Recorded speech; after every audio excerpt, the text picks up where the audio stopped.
Chama cha Demokrasia na Maendeleo Chadema kimemvua rasmi wanachama aliyekuwa mkurugenzi wa itifaki, mawasiliano na mambo ya nje wa Chadema John Mrema kutokana na kuleta dharau dhidi ya mamlaka ya chama na kuleta ukaidi dhidi ya kuheshimu miiko, tamaduni na misingi ya chama.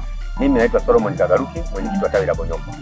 Tumewekeni kuwajulisha hatua zilizochukuliwa dhidi ya aliyekuwa mwanachama wetu John Mrema.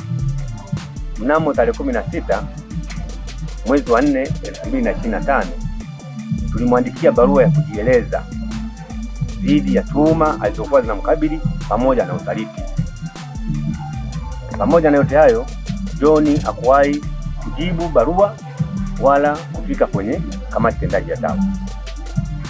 Kamati tendaji ya tawi imeketi tarehe 29 mwezi wa 4 2025 na kufanya maazimio yafuatayo: kukuza wanachama kwa mujibu wa katiba yetu.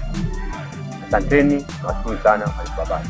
Asante sana kwa kuendelea kuichagua Mwambani TV. Endelea kusubscribe ili uweze kupata taarifa muhimu ambazo zitakufunza na kukuburudisha pia. Mimi naitwa Daudi Pangaya, unaweza ukaniita Dapambe TZA.